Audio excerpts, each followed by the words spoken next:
Yo, what's up? What's up? What's up, everybody? Let me know if you can hear me okay. Let me know if you can see me okay. So we already got some people in the comments. Bad Wolf, what's going on? Is Niko in the house or is this Niko House? It's both. It's both. We inside and we outside, baby. What's going on, man? We got a great show for you guys today. I have a tight window I have to make, to be honest with you, because I actually have to go on George Galloway's show directly after this. So I'm going to try my best to get through everything. Right now, we are live on YouTube. We are live on X. We are live on Rockfin, and we are live on Rumble. Rumble was giving me hell as usual, but I think we got it figured out. Today, we're going to be discussing Russia, Germany, NATO, Ukraine, Trump. I mean, yo, it's looking like it's about to hit the fan. I'm not going to lie to you. So we're going to talk about that. We're also going to be talking about Michael Langley, the Uncle Tom of Uncle Sam, backtracking his comments about Ibrahim Traore, sort of, a little bit. He kind of just rephrased it. But, you know, the consent is still there that he's trying to manufacture. Well, we're going to break it down in a second. We're also going to talk about Jordan Peterson getting utterly embarrassed by a bunch of college kids. And to be quite frank, I'm not surprised. I'm really am not. You know, people like Jordan Peterson.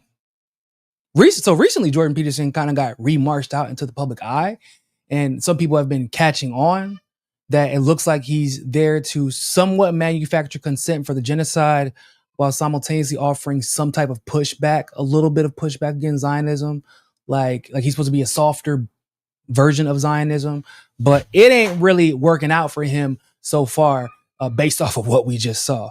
You know, Christians probably really embarrassed by his performance and the fact that he didn't even want to seem to claim him after debating these college kids. So we're going to talk about all that. You can support the show by joining us on Patreon, of course.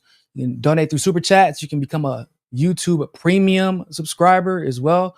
Also, just to let everybody know, with everything that people have donated on Gifts and Go, combined with the other means that people have donated through PayPal, Cash App, some people have given through crypto, we are a little bit over, just $1,000 away from the goal that we set originally, just like 2 weeks ago. So cannot thank you guys enough. You know, I'll talk a little bit more about it later once we get some time. Like I said, we have a long show and I don't have a lot of time to cram all this information in, but I just want to say thank you guys. If you do want to help out the fam, appreciate it. The link is in the description. You can go there, click on that link. Anything helps, even sharing it helps. While you're here, don't forget to subscribe. Subscribe. Like. We got Virtuoso in the comments. What's going on? We got CBC Voter in the chat. Happy Wednesday. Christian 999. What's going on? Jordan Peterson got dog walk. Yes, he did. And as a debater, like, I think that kid who debated him was definitely like a debater. And I say that because as a debater, personally, you just know when someone's trained, like when someone's been through, and I say trained because, I mean, at least from my experience, like I was trained. I literally have gone to debate camps at NC State University, Duke University, like back in the day. Like I went to debate camps, and then my debate coach was one of the best debaters in the country once upon a time.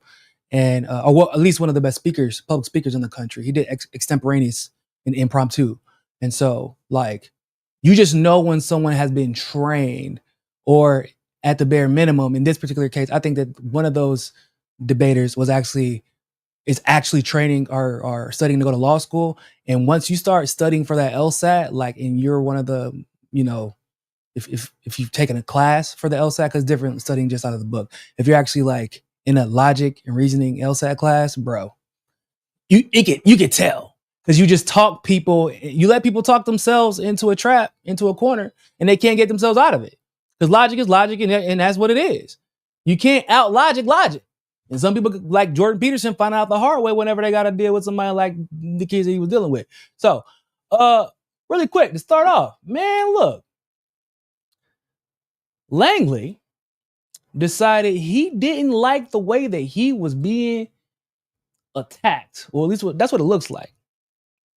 Because he was recently interviewed about his comments regarding Ibrahim Traore, as you all know, the president of Burkina Faso.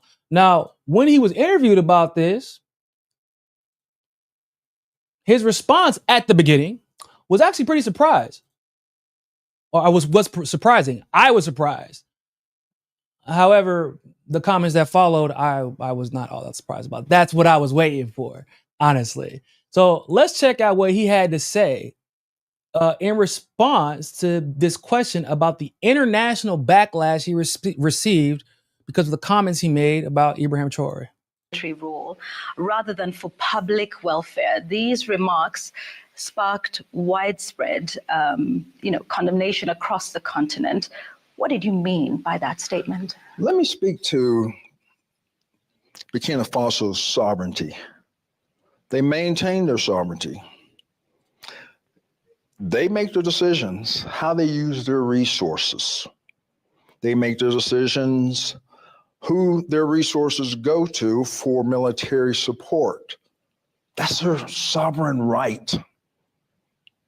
But my cautionary tale was just from a military perspective. That was a Senate Armed Services Committee asking me a direct question.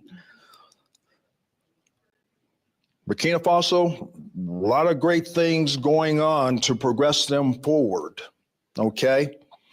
But then when you look at the military part of it, knowing that that's the... First of all, it's interesting that he didn't mention their sovereignty during that congressional hearing. He didn't want to mention the advancements that they've made during that hearing.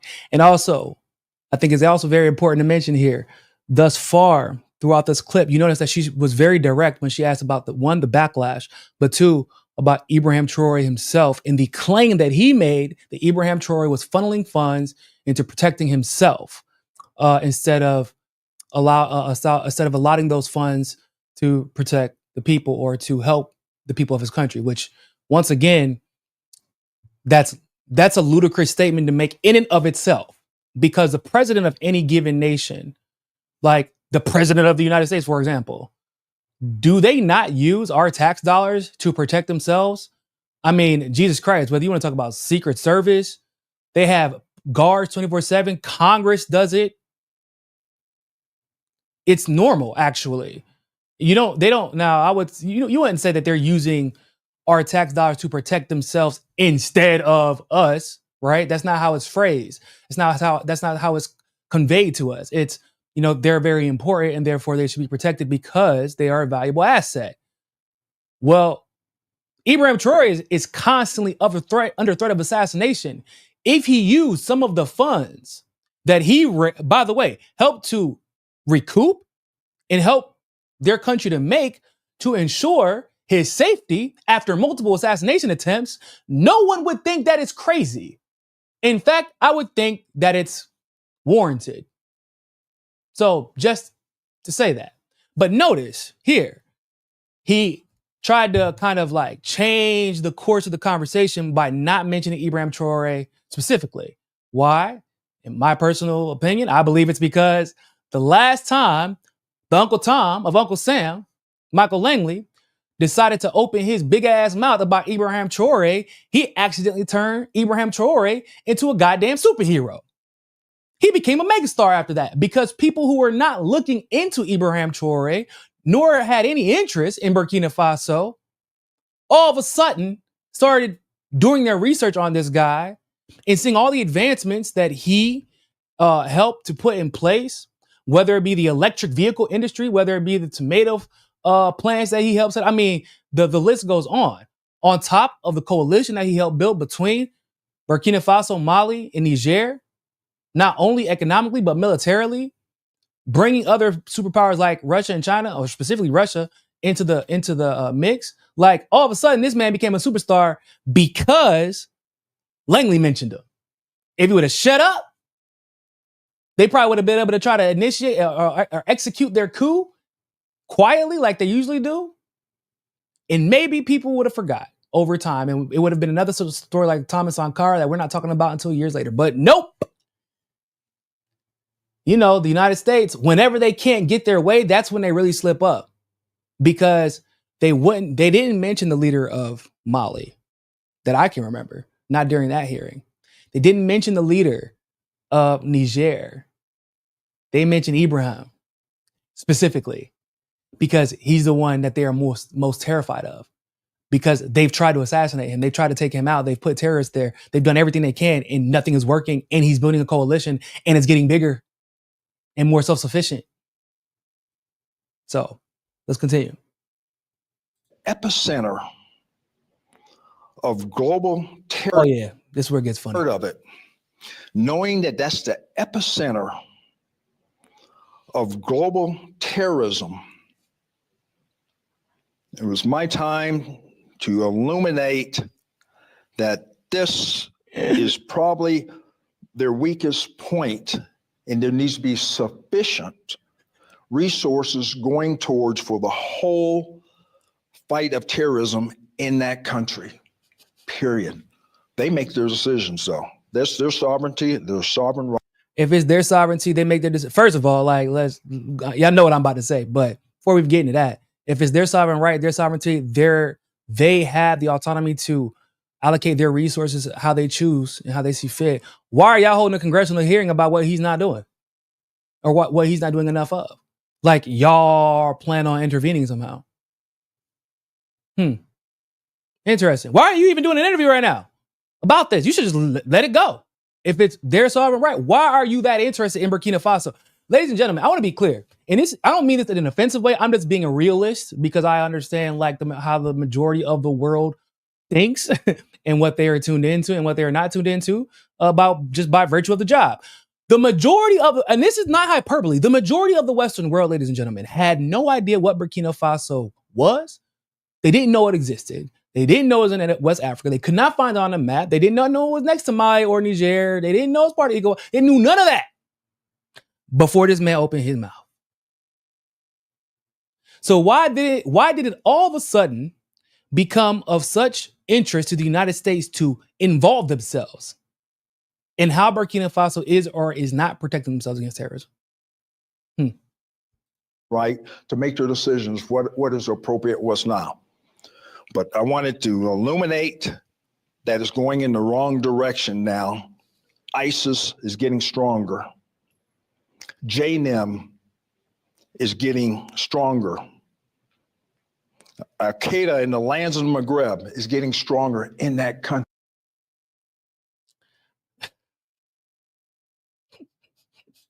That boy just went off and named every single terrorist organization that he could think of. I want y'all to understand, once again, I just say, y'all, literally, and y'all tell me if I'm being hyperbolic, but literally, the majority of the Western world did not know what Burkina Faso was, nor did they know how to find it on a map. I've never seen a piece of news. I'm 36 years old. Well, no, I'm 30, but I got like 6 more years of experience. So like some people would call that 36, but I call it 30 plus 6. I got 30 years plus 6 more years of experience. And in my 30 plus 6 years of life, I have never seen CNN, Fox News, MSNBC, none of these major journals post a trending headline, a major headline about Burkina Faso until they took the government back. I cannot think of a single time. And somehow they went from the majority of the Western world never mentioning them, not knowing where the hell it's at, and not even knowing the country exists, to being the epicenter of all terrorism worldwide. And we're supposed to believe that. Now, y'all know he didn't just really backtrack his comments, because if he just did that, we wouldn't be doing this video. Of course. You know there had to be a catch. And his military experience tells him that somehow every single terrorist organization that's ever been invented is now operating out of Burkina Faso. You know, 2 of the terrorist groups that he mentioned are ISIS and Al-Qaeda, Who funds ISIS and Al-Qaeda? Say it with me now. The United States. Who created ISIS and Al-Qaeda? The United States. This is a well-known, globally accepted fact at this point. It's like Ibrahim Traore said when he was talking to Vladimir Putin when he was in Moscow. Burkina's fight, quote unquote, against terrorism is not a fight actually that's against terrorism. It's a fight against imperialism. Y'all telling me that no one knew what Burkina Faso was, and then the moment Ibrahim Traore takes the country back, not only takes the country back, but advances their economy. Not only advances their economy, but then creates a coalition. Creates the AES between Mali and Niger. Kicks out France. Helps Mali kick out France. Helps Niger kick out France. Nationalizes gold supply. Starts working with Russia. Oh, now the country that no one knew existed. And this is, once again, I'm not trying to be rude. I'm just being real. Once again, being realistic. Out of the 3 countries in the AES, by the way, arguably, it's Niger that most people would recognize and at the time would have considered the most important of the 3. Not Burkina Faso. The majority of France's energy was coming from Niger, not Burkina Faso. Yeah, they used Burkina Faso principally for gold and things like that, but they weren't getting the energy out of Burkina Faso that they were getting out of Niger. And they went from that to now it's the epicenter of all terrorism, guys. Wow, that's super weird how that happens every single time. Kind of crazy, right? Because y'all remember how there was like no terrorism in Syria? Then Assad comes into the Bashar al-Assad, not his dad, comes into the picture, doesn't do what the United States wants, doesn't want to play their games, doesn't want to bend the knee to the West. And then all of a sudden, ladies and gentlemen, Al-Qaeda and ISIS just show up and won't leave. And even though the United States made it perfectly clear they were never going to invade Syria and that they were not going to overthrow that government, if ISIS and Al-Qaeda is here, we have to go, guys. We have to go. And then come to find out, ISIS and Al-Qaeda are literally running operations, and the United States is doing bombing runs to clear the path for ISIS and Al-Qaeda to advance. And then we got terrorist organizations out of fucking Turkey showing up.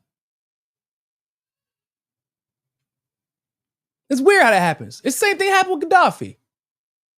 And actually, Gaddafi was doing a very good job of handling the terrorists. Doing a fantastic job. Terrorism was not running rampant. There were terrorists that showed up and he handled them, which made him even more dangerous, actually. I mean, that's the same story, whether it be the Middle East, whether it be Africa. It's just the story of the global South. Terrorists just show up everywhere a leader that the United States or the Western powers don't approve of takes charge. Oh, and especially if that leader is doing a great job. Oh, God. They don't even like the potential of a leader to do a great job. Like, if you even want great things for your nation, independent of Western imperialism, you're a threat. But God forbid you actually do something with the power that you've been given, the trust that you've been given. Oh, you got to go, guy. You got to go.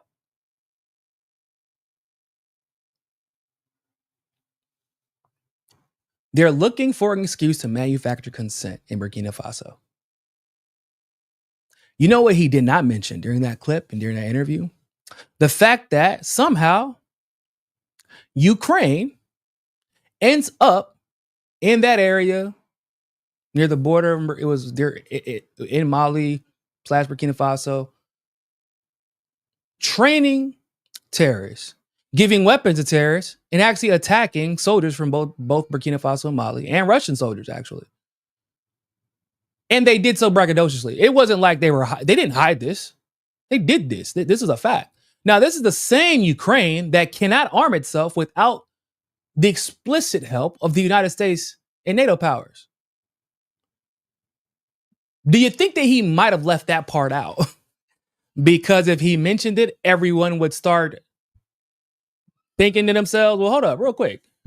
If Ukraine is there arming terrorists, wouldn't that mean that they're arming them with US or NATO weapons? And if they're arming them with US and NATO weapons, wouldn't that mean that y'all are sponsoring the terrorism that you're saying Ibrahim Traore is not doing enough to deal with? And why? And the terrorism, the type of terrorism, quote unquote, that Burkina Faso is experiencing right now, they're experiencing in Mali and Niger as well. But it's because, it's because of the they took back their governments. But there is not the intent focus on Mali and Niger, strangely enough, that they have on Burkina Faso. Hey, Gayatri, what's going on? Yep. Oh, in case I just showed up, I'm going to be on Moats here in about like 40 minutes. So make sure y'all pop over there, show some love, go subscribe there if you have not yet. Super excited. I don't even know what we're going to be talking about, but there's so much that's going on the last couple of days. It could be anything. So we're always ready. But yeah, guys, they don't want people to make that connection, that the thing that they're saying, the very issue that they're saying Ibrahim Traore is not doing enough to prevent, the United States is directly involved in assisting.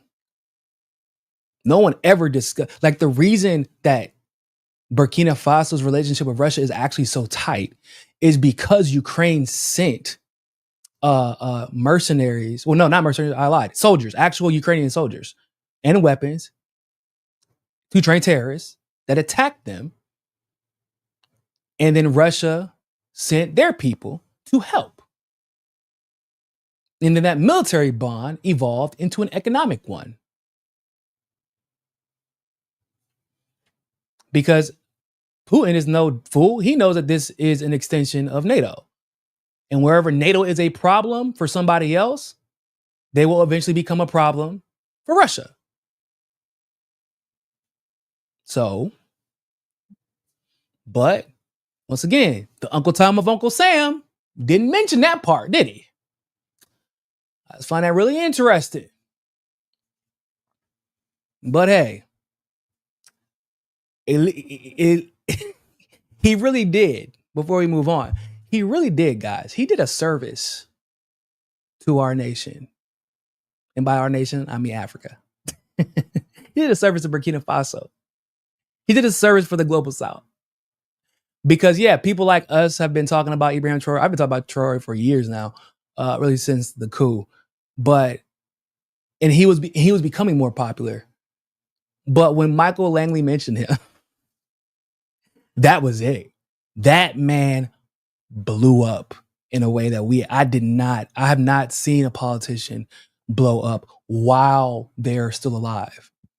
At this point in the Ibrahim Traore experience, what we are accustomed to seeing is this demonization process being carried out where people are unsure how to feel about them because they're being inundated with propaganda, or they're attacking him saying, well, he could be, well, isn't he, well, why isn't he doing? Nah, they're like, nah, bruh, we ain't falling for it this time. We like him. If y'all hate him, we like him, and we'll figure out what's wrong with him later. Because right now, it don't look like it. It don't look like anything. Bro, this dude he's helping to build up the like I said, he's helping to build up the sports program in Burkina Faso and all over Africa, by the way. He's helping, like I said, there's the electric car industry, there's the agriculture industry that he's helping. He nationalized the gold mines. They're in the process of they found oil. They found oil. So they're going to be doing some oil refining too. Like they're good. And everybody, and he called attention to Ibrahim Traore and Burkina Faso at a time where their development is like, they're not even peaking. They're climbing and climbing and climbing. And every time you look up credible sources, you're seeing something new, a new development in Burkina Faso's economy, a new partnership that they've created, new ways that Ibrahim Traore is uniting Africa. That was the dumbest move you can, the West is just, they're really dropping the ball on this propaganda thing lately. They're not that good at it. They're not as good as they used to be. So I want to move on. Let's talk about Jordan Peterson real quick. Just really quick. Jordan Peterson got embarrassed recently. That's the only way I can think of putting it. He debated these college students, and apparently he didn't get the memo that it was Christians versus an atheist, or excuse me, 100 atheists versus a Christian, and that he was a Christian. But apparently he did get that news, and he just forgot. So we're gonna check that out, because I'm glad these false intellectuals are getting exposed. I love it.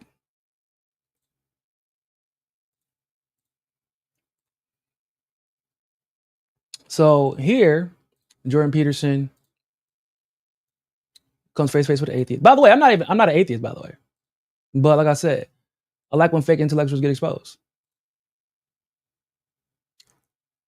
Why is that relevant? Because you go to a Catholic church, don't you? Or you've attended recently. You're interested in Catholicism, aren't you? Sure. All right. Are you familiar with their doctrines? Somewhat. Okay, you're Their familiar. doctrines are very How do they deep. regard Mary? Why are you asking me that? Because you're a Christian. You say that. I haven't claimed that. Oh, what is this? Is this Christians versus I atheists? haven't claimed them. I don't know. You don't know where you are right now. Don't be a smartass. Well, and I mean either it, you're a 'cause I Christian won't or you're talk not. to you. He said, "Don't be a smart ass." What? Huh? What? You don't know where you are right now? Like, I don't think that's an insane question to ask. If the event is called Christians versus atheists, and you're the Christian, I think it's pretty relevant to ask where, if you don't know, because I don't want to engage with you in bad faith. If you really didn't know that this was a Christian versus atheist conference or a conversation or a debate, then I'm trying to give you an out. But this is what happens whenever you get exposed. You start going to ad hominem. If you're a smartass. Oh, either you're a Christian or you're not. Which one is it? I could be either of them, but I don't have to tell could be- you. You don't have to tell me. I was under the impression private. I was invited to talk to a Christian. Am I not talking to a Christian? No, you were invited to. I think everyone should look at the title of the YouTube channel. You're probably in the wrong YouTube video, You're really quite something. You are. aren't I? But you're really quite nothing, right? You're not a Christian. Okay, I'm done with him. 3 minutes and 42 seconds. How you get exposed? That man rage quit in 3 minutes and 42 seconds. That's crazy, bro. He was asking them about the consistency of worship and things like that, like the hierarchy of worship, like is God or Mary, just basic stuff about the inconsistencies in the Bible and the forms of Christianity, which are valid in my opinion. It's okay to question religion and inconsistencies within religious doctrine. Like, it's cool. I believe in Jesus. Like, I'm not a Christian religiously, but I believe that everyone should try to act Christ-like. Okay, like if somebody like, yeah, man, there's like a bunch of contradictions in the Bible. You're absolutely right, sir. There absolutely is, which is why you shouldn't take the Bible as the word of law. It's not really a hard thing to debate, in my opinion, or to accept rather. But whenever people start ascribing to religion as law, right? Because some people like Jordan Peterson, their logic is based in their religion. My logic is not based on any religion. In fact, my logic is what led me to believe, like, oh man, people should act like this guy. Like, Jesus seemed like a pretty good dude. Like, help people who need it, stand up to the kings and the billionaires and the elites, even if you have to sacrifice yourself to do so. Better to sacrifice yourself for the greater good than sacrifice your principles and go along and get along, right? But when your logic is not based on logic itself, is instead based on, in this particular case, religion, and you get exposed by a series of questions, and instead of just being willing to concede and say, oh man, I just learned something new today, you do this. Oh, you're being a smart ass. You're being a dumb. Like, what? I just asked you a question. Like, are you not a Christian? Nope. Now Jordan Peterson is no longer a Christian, guys. Or at least he doesn't have to say, which we're going to address too. Literally, this man, he got ate up so bad in that debate, he forgot where he was at. And if you've noticed, people like, this is why they try to debate. I mean, don't get me wrong. Dave Smith is a great debater. So like, and principally he focuses on debating like Israel and Palestine. And at this point, he should be great. But like, I don't know how well Dave Smith debates all topics, but I will say this is why people like Ben Shapiro, Jordan Peterson, and the like literally only debate comedians, some college students, and Cenk Uygur. And that's basically where it stops. That's what the list is. Because we see like the rare time, right? They'll debate like a Breonna Joy Gray. It's a massacre. It's a slaughter. Because logic will win every time. Like y'all seen when I've debated Vaush rage quit in the middle of the debate. He started insulting me with ad hominems. When that didn't get me flustered, he literally tried to use race like these dog whistle racist remarks. When that didn't piss me off and make me react the way he wanted me to, then he just quit. He just rage quit. I debated Ben Burgess twice. I was very polite to him because I already knew what time it was.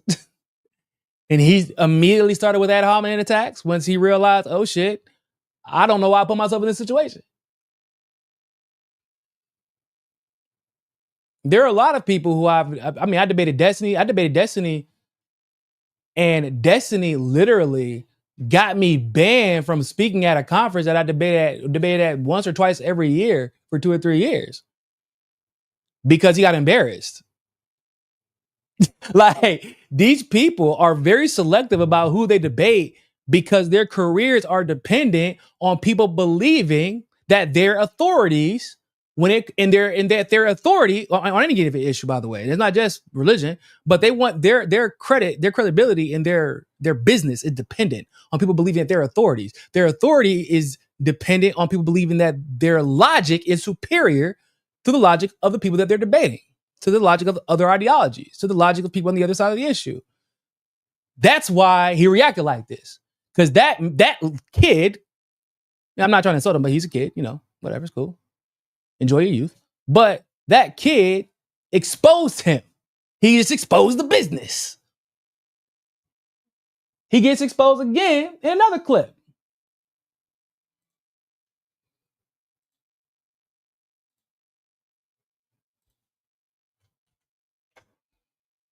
Funny enough, by the kid who's laughing about him getting exposed by the other cat.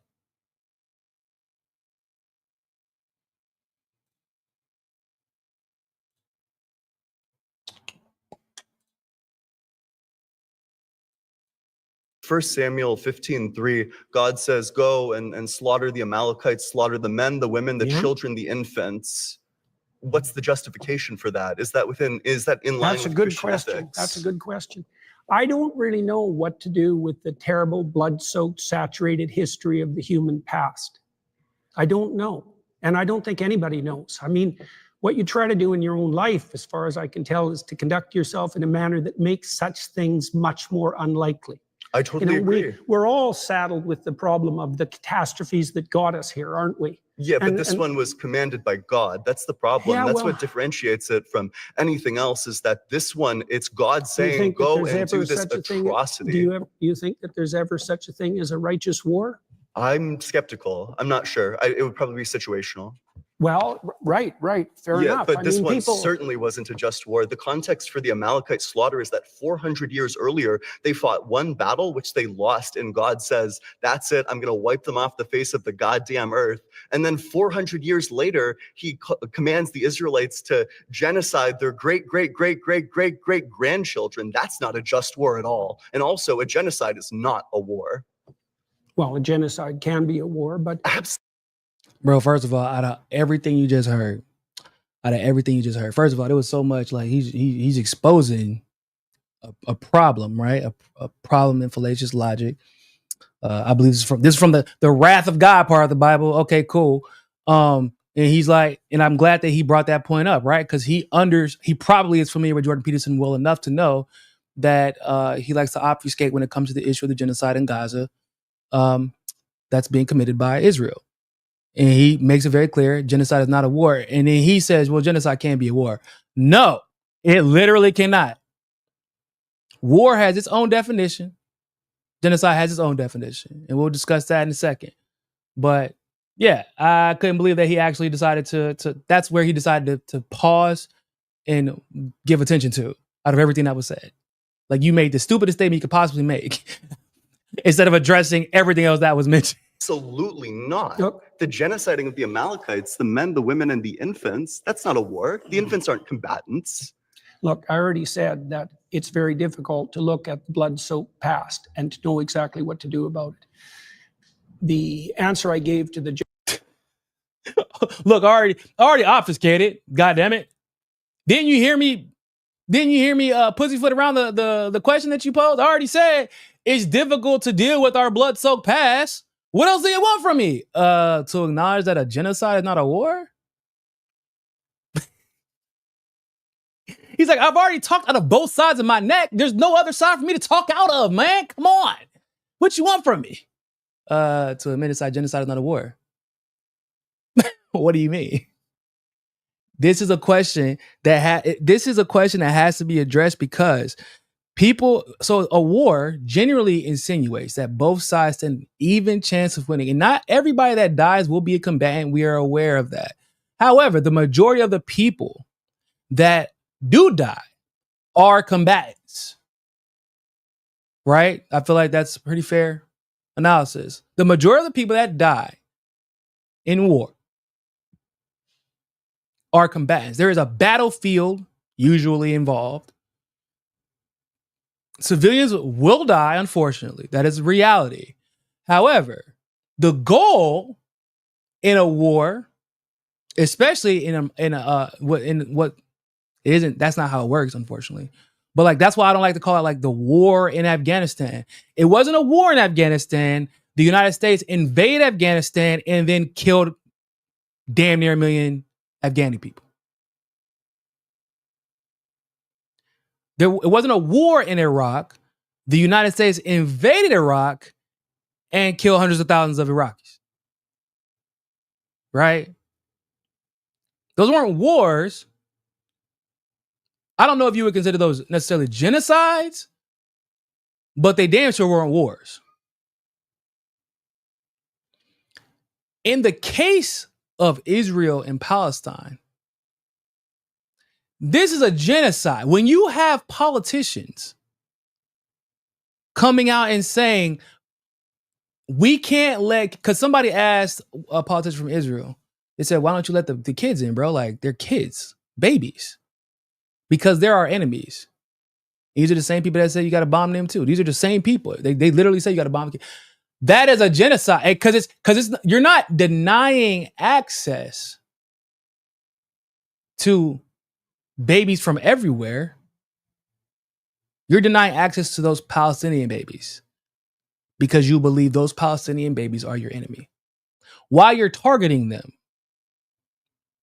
while you're starving them, and while you're actively creating plans to displace them, that is literally a genocide.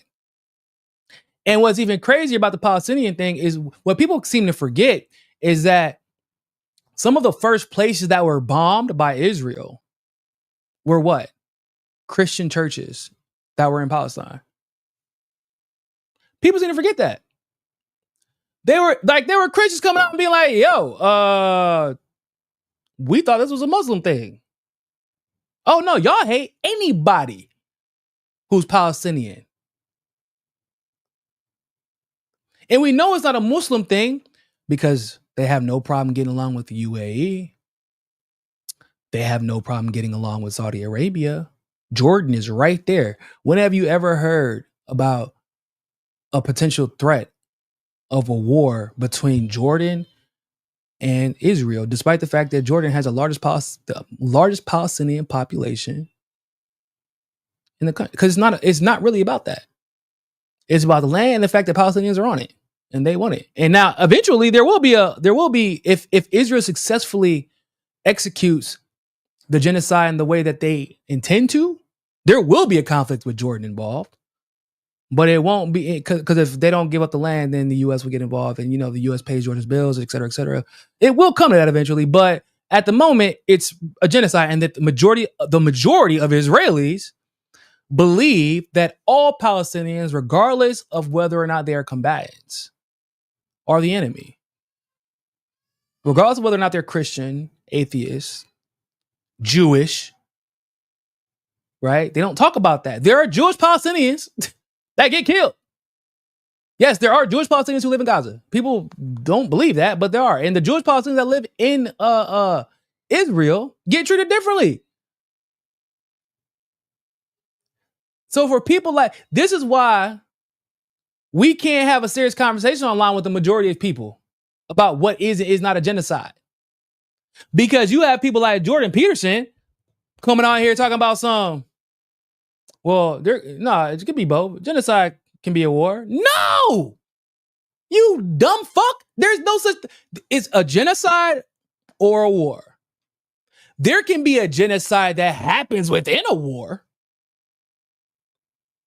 Right? So Israel is fighting wars on multiple fronts right now, whether it be in Syria, constantly attacking Lebanon, the shit they got going on with Iran, this is Netanyahu's intention, is to fight a war on multiple fronts to stay in power, right? Within that greater context of war that Israel is fighting, they're committing a genocide. The genocide is not the war. The wars are the war, but the genocide is the genocide. Period, point blank.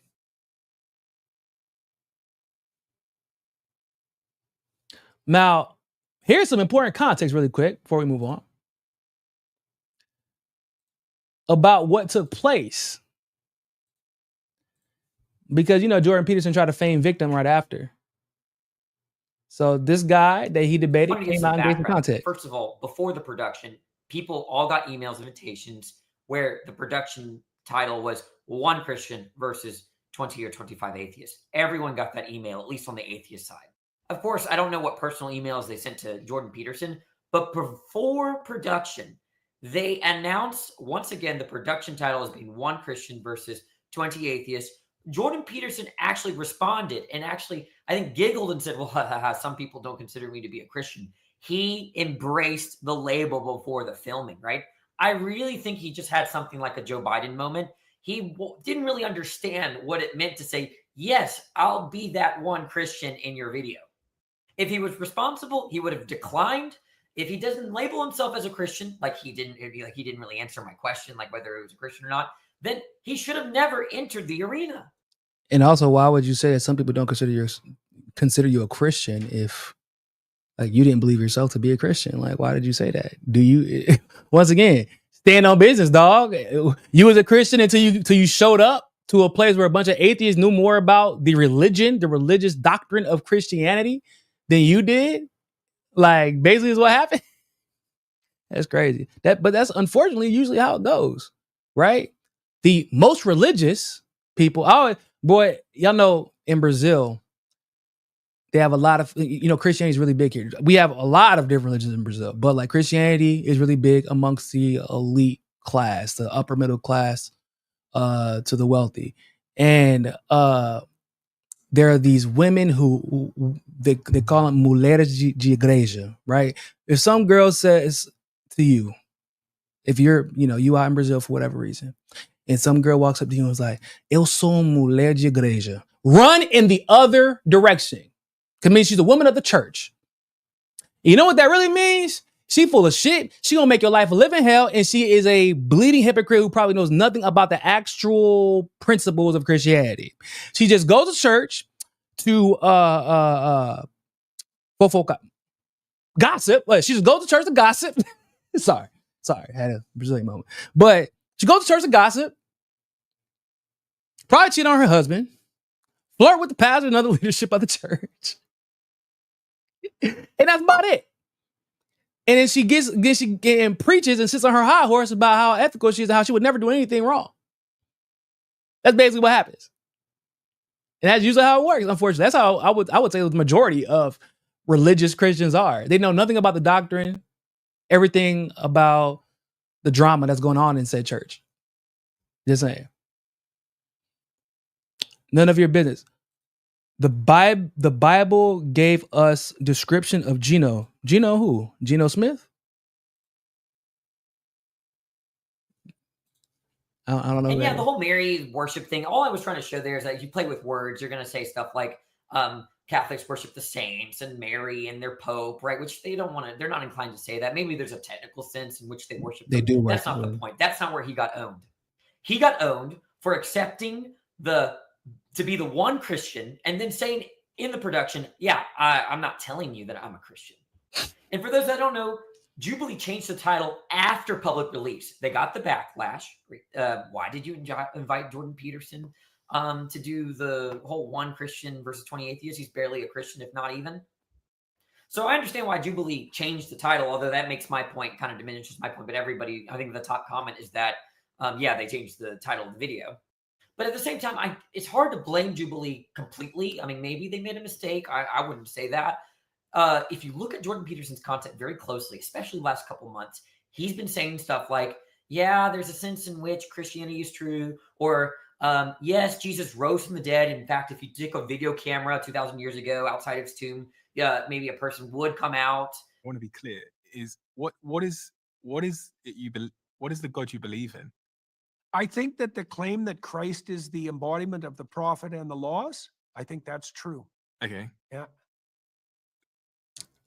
It's like, okay, this is why that's why he said, I want to be clear. What God do you believe in? It's like, bro, just which God? So just answer the question. Boy, Jordan Peterson going to do everything except answer the fucking question. We know that for sure. That's complicated. It's very, very complicated, but I think it's true. So you believe that Jesus was God? God? Yeah. I feel sorry for the guy that was interviewing him, right? He had asked multiple times. He was trying to get clarification, and he was so sweet about doing it. I just wasn't sweet about it. I'm tired of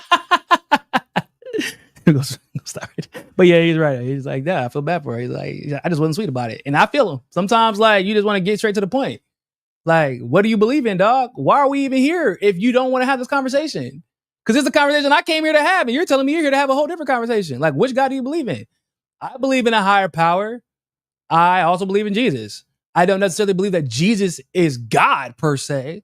I believe that God is actually probably a combination of a higher consciousness and in like our total consciousness, and like we have a way to influence God, but that total consciousness also has an influence on us. That's why I believe the higher power actually is. But I also believe that Jesus was real. I believe Jesus was real for various reasons. It's pretty straightforward. That's how I feel. People can like it, people can hate it, but like, and if somebody actually wanted to have a conversation with me about it, I would be more than willing to actually have that conversation. I have it all the time. But once again, it's because I'm not ashamed of what I believe in, and I actually understand the logic behind my beliefs. And if I don't have an answer to something, I'll just be like, I don't know. Maybe you can inform me. Maybe you can help me out. That's not Jordan Peterson. Like I said, Jordan Peterson is going to do everything except for answer the goddamn question. Even on things that he knows, Jordan Peterson isn't going to answer the question. Like, even on issues that he is educated in, he's not going to answer the question. I love that the consciousness of the world, to me, I know that it seems like things are bleak at times, but then there's other times like this where I'm looking at the youth, the way that they're protesting for Palestine, this conversation that maybe 6, 7, 8 years ago would have went a different direction, right? Jordan Peterson would have been able to finagle his way out of this. And no, because that happens. I've seen it happen like back in the day, whenever Steven Crowder used to do the debate thing, Ben Shapiro, I've seen them been able to finagle their way because the college students were expecting them to engage in good faith, and they weren't prepared to debate, not necessarily the issue. They're prepared to debate the issues, but they weren't prepared to debate the person.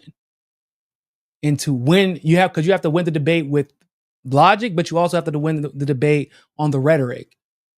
And that requires understanding who you're debating and what their intention is.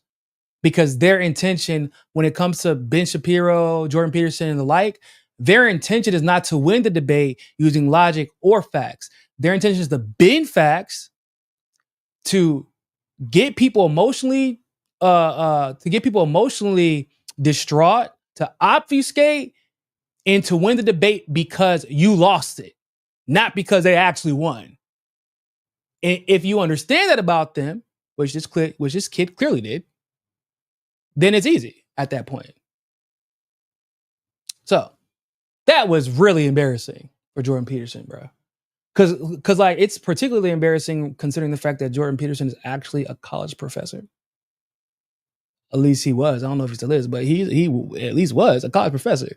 So like imagine getting embarrassed by college students. And you're a college professor.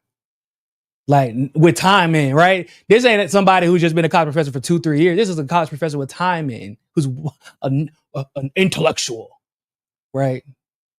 Yeah, intellectual my ass. Anyway, so Germany has lost their damn minds. Russia is tired of NATO's bullshit. They just launched the largest attack on Ukraine, at least the largest drone strike on Ukraine this past weekend since the war started. And people are like, well, how could Russia do that during peace talks? Because Ukraine nor the EU nor the NATO powers are taking the peace talks seriously. And if I was Putin, I would be privy and I would probably trend towards letting everybody know, just to let everybody, or just to make this clear for everybody, I am not bullshitting. Like, I'm not doing a ceasefire. There's no 30-day ceasefire for y'all to rearm Ukraine, okay? If we end this war, it will be ended. I'm not playing this game where y'all keep the territories that voted to join Russia, right? They exercise their independent autonomy, their sovereignty to join Russia. They voted. And y'all punish them for it. Y'all bomb them for it. Y'all attack them for it. We're not playing that shit because people forget that part of the conversation. That's what Zelensky said. He said, that's a non-starter. Okay, I got a non-starter for your ass. How about y'all non-start these bombs, Bob? That's what happens. In response to that, Trump comes out and says, Putin is crazy. That he's considering sanctions on Russia. Boy, I'm like, bro, Trump, shut up, bro. Shut up. Close your mouth. Stop talking. Stop talking. Because you don't know what you're talking about. And if you're going to have that conversation in the middle of a negotiation, because allegedly the United States is facilitating, or at least trying to help facilitate these negotiations between Ukraine and Russia, it is not for you to have conversations about those negotiations or about how you feel they're going or about how you feel one side is doing over the other. When the other side is at least not, you don't want to come out and attack the side that's winning the war, because Putin has no real reason to stop whooping Ukraine's ass right now. He has no reason. And y'all keep giving him more reasons to continue. Y'all got to incentivize that man to stop whooping on Ukraine, because you're talking about a war. No, not a war. You're talking about an ass whooping that's about 10 to 15 years coming. You ever do some shit when you outside the crib when you was young, right? You know, I was a mischievous little scoundrel back in the day. Me and my brother used to just do dumb stuff all the time. We're only a year apart. We'd be at the grocery store just running around doing wild stuff. And my mom looks at me, wait till you get home. And that is the longest damn 30 to 45 minutes between the ride, going to the checkout line, the ride. Well, when she said, wait till you get home, and she got 45 minutes to think about, she had 45 minutes to think about what she was going to do when she was going to get home. Which end of the belt? Which belt was it going to be the braided one? Y'all remember back in the day we had the braided belts? Who remember the braided belts? Yeah, man, them braided belts was a bitch. I hated them. Every time my mom would buy me one for school, yeah, it was super easy because like my waist was always changing and stuff. Right? I had a big booty Judy. So, but like I would always be salty a little bit because I knew that braided belt was always going to give me hell whenever I messed up. Anyway, it's like that. It's about a 10 to 15 year ass whooping that Ukraine had coming to them because of NATO. Okay. So everything Putin is doing is in the context of, I let y'all get away with so much for so long until I get a guarantee that the last 10 to 15 years will not be the next 10 to 15 years. I'ma keep putting it on you. That's basically what's happening. And so Germany, in the middle of, because we have to put this in context, guys. This is the middle of negotiations, people. The middle of negotiations between Russia and Ukraine. At least allegedly, they were negotiating. Germany comes out and says this wild shit that I thought was like maybe just one of their politicians going off the rails, but it was not. It is a real thing. They really are planning on doing this. Wir werden alles tun, was in unseren Kräften steht, um die Ukraine auch militärisch weiter zu unterstützen. Das war auch der Grund, warum ich mit Starmer, Macron und Tusk am ersten Wochenende meiner Amtszeit in Kiew war. Wir sprechen intensiv darüber, auch mit dieser sogenannten Koalition der Willigen, was wir leisten. Now, the coalition of the willing is what Starmer referred to when he initially said that he would like to see a ceasefire take place only so that there could be a forming of the coalition of the willing to arm Ukraine in the middle of that ceasefire. Remember what I said? I said, there's no way in hell that Russia's going to accept a ceasefire when Starmer is literally saying, we did a whole show about this. I'm like, why would Russia accept a fucking ceasefire for 30 days when Starmer's like, we should use those 30 days to arm the shit out of Ukraine? And they're like, I can't believe that negotiations aren't going that smoothly. When bro just admitted they were in Kiev specifically with this coalition of the willing. And the coalition of the willing, according to Starmer, was specifically created to arm Ukraine. That's the only, they're telling you why they want a ceasefire. They only wanted it so that they could arm Ukraine without being attacked. And they're like, well, okay, well, I guess that's out of the question. We're just going to arm them anyway. Okay. Können. Es gibt keinerlei Reichweitenbeschränkungen mehr für Waffen, die an die Ukraine geliefert worden sind, weder von den Briten noch von den Franzosen noch von uns, von den Amerikanern auch nicht. Das heißt also, There are no long-range restrictions anymore, ladies and gentlemen, from the weapons from Germany, France, the UK, and yes, you saw it, the United States. How do y'all think that's going to go? die Ukraine kann sich jetzt auch verteidigen, This means that Ukraine can now defend itself? No, this just, you know how Ukraine can defend itself? By reaching a deal and not, I don't know, not commit terrorist attacks. How about that? verteidigen, indem sie zum Beispiel militärische Stellungen in Russland angreift. In Das Russia. konnte sie bis vor einiger Zeit nicht. Das hat sie bis vor einiger Zeit auch bis auf ganz wenige Ausnahmen nicht getan. Das kann sie jetzt. That is insanity, y'all. They are literally saying they want Ukraine with NATO weapons. Ladies and gentlemen, with NATO weapons, they want Ukraine to attack Russia with NATO weapons, military facilities in Russia. And oh, by the way, as you can see here, Germany, MERS, promises to help Ukraine produce long-range missiles. And they did release that deal. Or excuse me, they did approve of that deal. MERS said on Wednesday, that is today, ladies and gentlemen. MERS said on Wednesday that under an intensified cooperation agreement with Ukraine, Germany will strive to equip the Ukrainian army with all of the capabilities that truly enable it to successfully defend their country, including upgraded domestic missile production. Germany has been the second biggest supplier of military aid to Ukraine after the United States. Ukraine will be able to fully defend itself, including against military targets outside of its own territories with its own missiles. It's not its own missiles. It's y'all's missiles. So the word on the street is, really quick, and I got to go after this.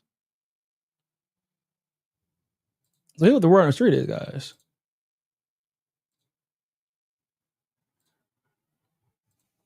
This is from somebody who actually works in Russia and has Russian sources. Word in Moscow is if MERS uses German weapons to strike Moscow, and we all know that Kiev has no independent capacity to operate Tauruses or other long-range missiles, then Russia will have no choice but to strike Berlin directly. Simple enough. And hold on, let me show you. So, and I want everybody to be very clear about this. Putin is not no bitch. I don't know how to say that. He is not scared. Because my thing is, Putin has been 5 steps ahead of NATO all the time since this war started and before. You think he didn't plan for this? Why do you think he did? Why do y'all think he said, I'm not allowing for a 30-day ceasefire just for y'all to up their arsenal? He's not an idiot. He's like, we're either going to end it or we're not going to end it.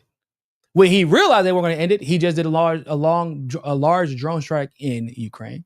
They're saying, if she's saying that Moscow is genuinely considering attacking Berlin, that means Moscow is genuinely considering attacking Berlin, which we know would invoke the article. What was it, Article 2 of NATO? Don't quote me on that. I think it's Article 2.